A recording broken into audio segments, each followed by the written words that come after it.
నమస్తే. MP news Manapalli news స్వాగతం. ఈరోజు పేపర్ న్యూస్ చూద్దాం. ముస్లిం రిజర్వేషన్ తొలగిస్తాం, మూడోసారికి అధికారం రాగానే వాటిని తొలగించి ఎస్సీ ఎస్టీ ఓబీసీలకు ఇస్తాం, తెలంగాణలో అవినీతి లేకుండా చేస్తాం. సిద్దిపేట సభలో కేంద్ర హోంమంత్రి అమిత్ షా, నిజామాబాద్ సభలో ఉత్తరాఖండ్ సీఎం. ఇక చూసుకో కదా ఎట్లుందో. బీజేపీ 2 సార్లు ఆల్రెడీ ఒక్కసారి ఇస్తేనే 5 సంవత్సరాలు కంప్లీట్ అవుతుంది, రెండోసారి అయితే 10 సంవత్సరాలు కంప్లీట్ అవుతుంది, మూడోసారి ఇస్తేనట ముస్లిం రిజర్వేషన్ తొలగిస్తారట. ఇది ఎక్కడ ఉన్నదే నమ్మొచ్చట. రాజ్యాంగంలో వెనుకబడిన తరగతులని ఎస్టీ ఎస్సీ బీసీలు అని చెప్పేసి వాళ్ళకి దక్కనిది రిజర్వేషన్ పరంగా దక్కుతుంది, అది కూడా తొలగిస్తారట. ముస్లింలకు వచ్చే రిజర్వేషన్ కూడా తొలగిస్తారట. ఇది చూసుకోవాలి కథ ఎట్లుందో. రాజ్యాంగం అంటే అందరికీ వర్తిస్తుంది. భారతదేశంలో ఉన్న ముస్లిం మైనారిటీ ఎస్సీ ఎస్టీ బీసీ అందరికీ రాజ్యాంగం వర్తిస్తుంది. అలాంటి రాజ్యాంగాన్ని తూట్లు పొడిచి వీళ్ళు ఏం చేస్తారట, మూడోసారి వస్తే ముస్లిం రిజర్వేషన్ తీసేస్తారట. ఇదే కారణం. చెప్పుకోదగ్గ ముచ్చటేది ఏమన్నా. ఈ 2 సార్లు ఏం చేసినాయా మీరు? 2 సార్లు 10 సంవత్సరాలు మీరే ఉన్నారు. అప్పుడు చేస్తే ఇప్పుడు కర్ర కాల్చి ఆశ పెడతారు. ఇప్పుడు 2 సార్లు అనేపోరు. ఇప్పుడు మూడోసారి అట ముస్లిం రిజర్వేషన్ తీసేస్తారట.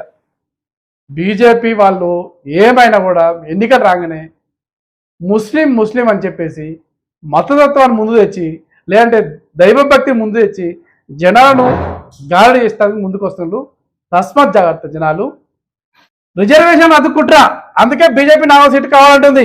డబుల్ ఇంజిన్ అంటే ఆదాని ప్రధాని రేవంత్ రెడ్డి అంటాడు.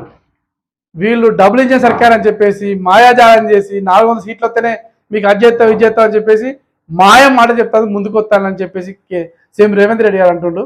వాళ్ళు 400 వస్తేనే చేస్తా అంటారు. 400కు రావు. వాళ్ళకు 150 నుంచి 180 వరకే వస్తాయి.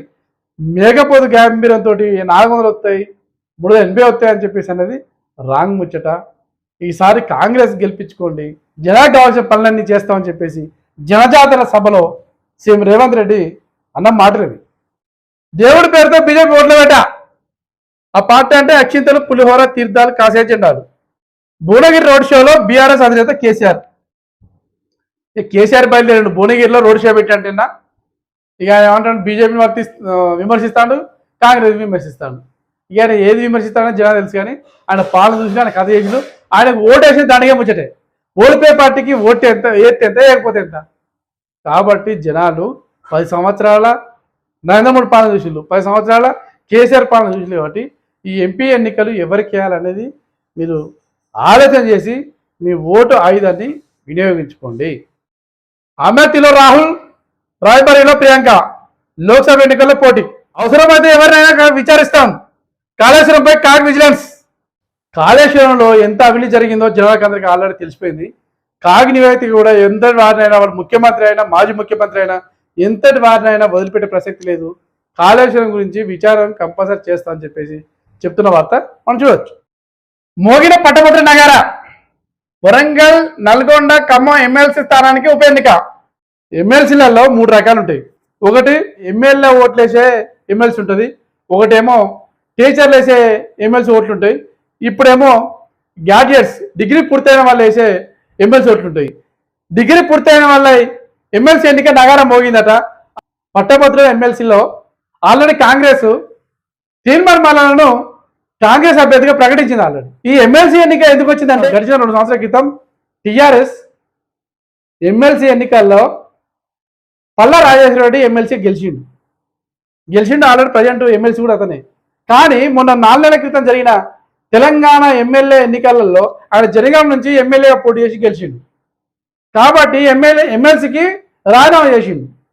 ఎమ్మెల్సీకి రాజీనామా చేయడంతో ఇప్పుడు మళ్ళీ ఉప ఎన్నిక మళ్ళీ అనివార్యమైంది. పట్టభద్ర ఎమ్మెల్సీ ఎన్నిక మే 2 నుంచి స్టార్ట్ అవుతుందట. మే 2 నుంచి నామినేషన్లు మే 10 వరకు ఉంటాయట. మే 10 వరకు నామినేషన్ క్లోజ్ అవుతాయి.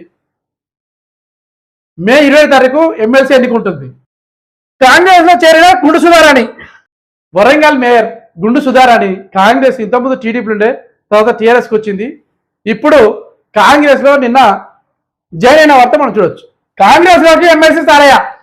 వరంగల్ వాస్తవ్యుడైన బసవ సారయ్య మాజీ ఎమ్మెల్యే ఉండే, మాజీ మంత్రి కూడా ఉండే.